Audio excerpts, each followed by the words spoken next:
Europe must keep up the pressure on Russia, says the President of the European Commission, Ursula von der Leyen.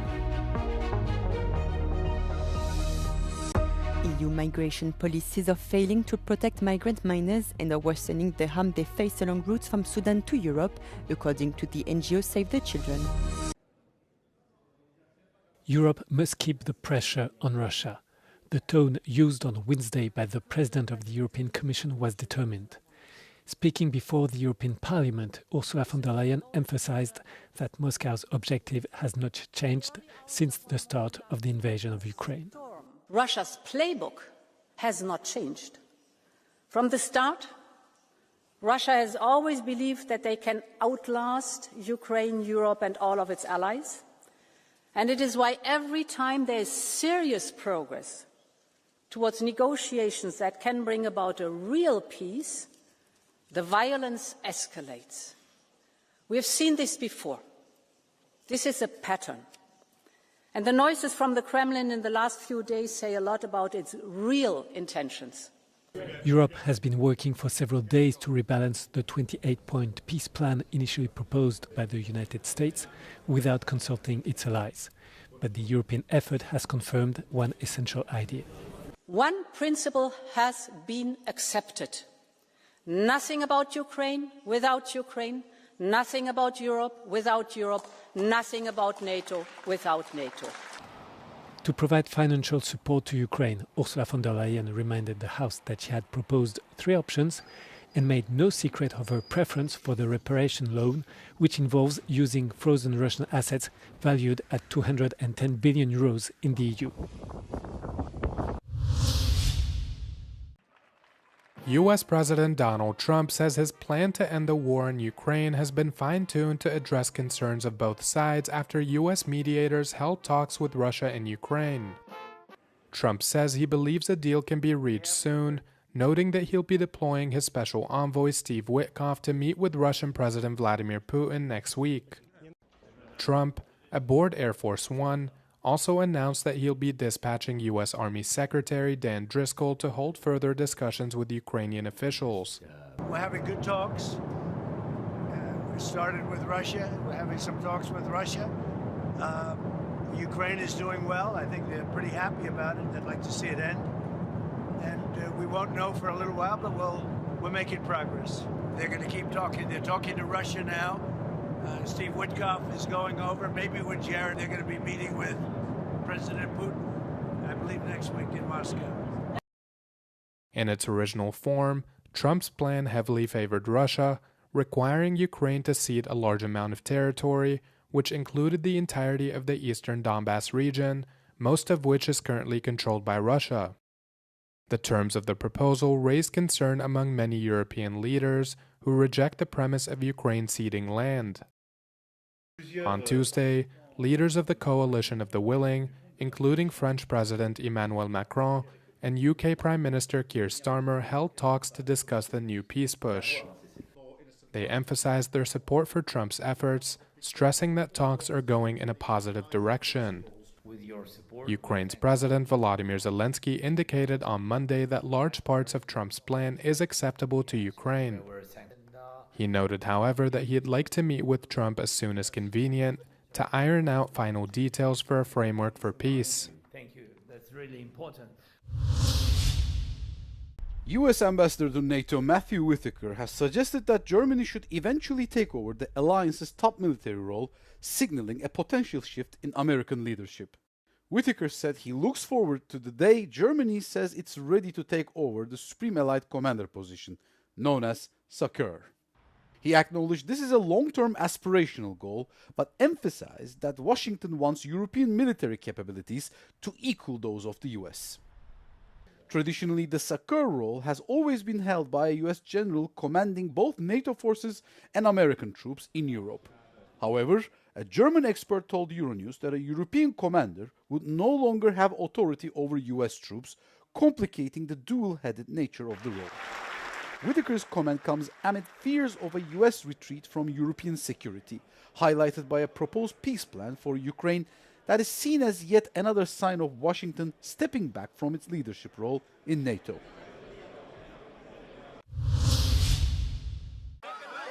EU migration policies are failing to protect children and are worsening the harm they face along routes from Sudan to Europe, according to a report published on Wednesday by the NGO Save the Children.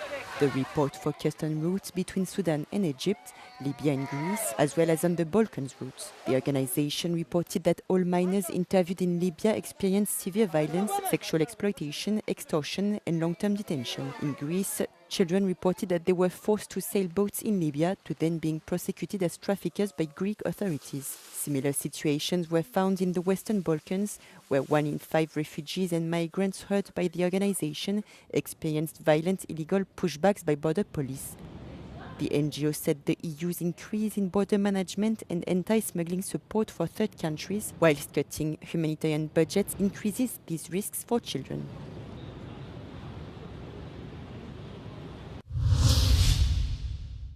Dozens of protesters filled central Paris on Tuesday to condemn a surge in gender-based violence and pay tribute to victims.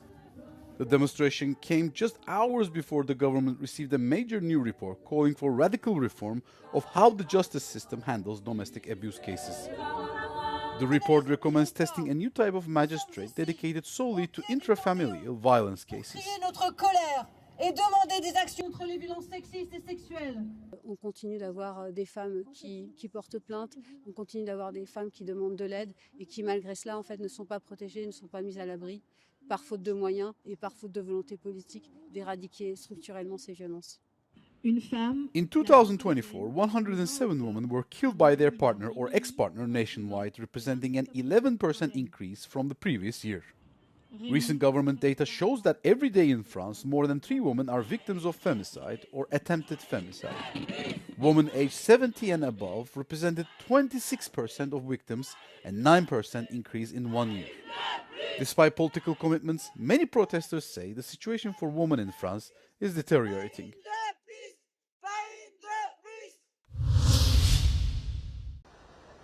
At least 13 people have been killed and 15 injured after a massive fire engulfed a high-rise residential building in Hong Kong.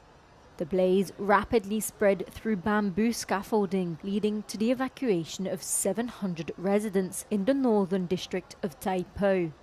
Police received multiple reports of people trapped inside the buildings.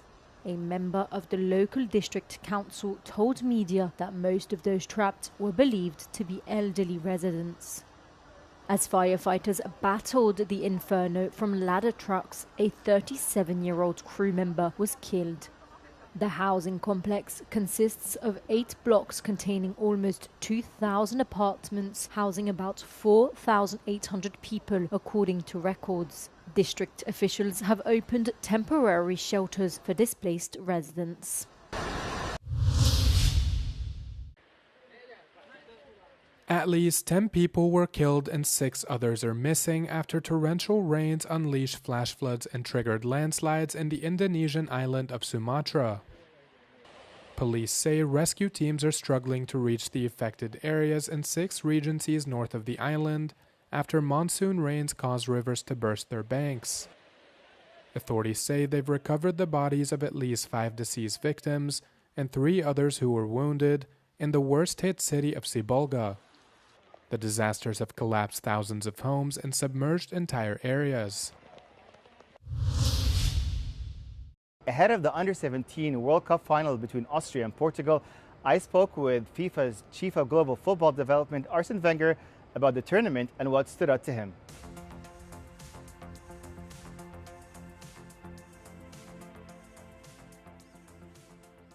Thank you for speaking with us. Thank you, it's a pleasure. Well, with Portugal and Austria reaching the final of this year's Under-17 World Cup, what are your overall impressions of the tournament and its impact on the future of football? Well, I would say overall this tournament was really successful. It was a joy to watch, and personally I felt in paradise was to have the whole world together in such a short compartment, and being capable to watch football all over the world was fantastic. Were you surprised by Austria reaching the final, and what do you think contributed to their success? I would say, first of all, the quality of their players, and secondly, they looked a real team who knows what to do. to deal with every situation in a very intelligent way. I did see them patient, intelligent, not making stupid fouls, using the moments of weakness of their opponent in a very efficient way. And they looked a real team, capable to deal with all kinds of difficulties that you can face during a game. What stands out to you about Johannes Moser's performance, the top goal scorer of the tournament? And what potential do you see in him? I think he's a killer, you know. He's a guy who puts his energy, first of all, to help the team. He works on the flanks, and so that demands physically a very top potential. And on top of that, he's somebody who's not scared to want the ball. And when he has an opportunity, he goes to the end of it. He plays with belief and with a desire to be efficient. And so he looks to me a very generous type. And that's why I believe he has a bright future. He's a top goal scorer of the tournament. I think with 8 goals, so that is a remarkable achievement. So with the pitches close to each other at Aspire Zone, what do you think of the vibes over there? I love it.